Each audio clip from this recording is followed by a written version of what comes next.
Hi കൂട്ടുകാരെ, സുപ്രഭാതം. എന്നത്തെയും പോലെ തന്നെ രാവിലെ അമ്പലത്തിലെത്തി. അതിനുശേഷം നമ്മൾ സ്ഥിരം പരിപാടികൾ തന്നെയാണ്. ഡ്രസ്സൊക്കെ മാറ്റിയതിന് ശേഷം രാവിലത്തെ പൂജയ്ക്കുള്ള മലർനേദ്യത്തിനുള്ള തയ്യാറെടുപ്പാണ്. പഴം അരിഞ്ഞ് അവിലും കൂട്ടിയെടുത്ത് അങ്ങനെ രാവിലത്തെ പൂജയ്ക്കുള്ള പൂജാപാത്രവും എല്ലാം റെഡിയാക്കിയതിന് ശേഷം നട തുറന്ന് അമ്പലത്തിൻ്റെ അകത്ത് കയറിയതിന് ശേഷം ഡ്രസ്സൊക്കെ മാറ്റി പിന്നെ വന്ന് പായസത്തിനുള്ള അരി കഴുകി അടുപ്പിലാക്കി.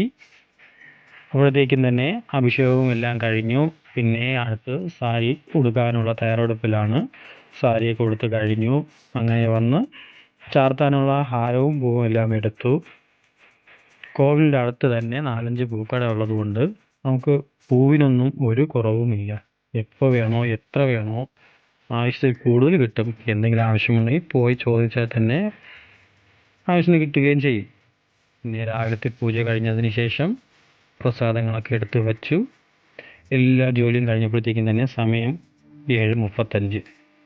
പിന്നെ ഒന്നും നോക്കില്ല, കുറച്ച് നേരം ഒന്ന് റെസ്റ്റ് എടുത്തതിന് ശേഷം 8:30 ആയപ്പോൾ നിവേദ്യ ചോറ് കോരിയെടുത്ത് പൂജയ്ക്ക് കയറി. അത്താഴ പൂജയെല്ലാം കഴിഞ്ഞ് 9 മണിയായപ്പോഴത്തേക്കും നട അടച്ച് കിട്ടിയ ദക്ഷിണയുമായി പുറത്തിറങ്ങി. പിന്നെ ഇനി വേറൊന്നുമില്ല, നേരെ വീട്ടിലോട്ട്. അപ്പോൾ അടുത്ത വീഡിയോയിൽ കാണാം. ബൈ.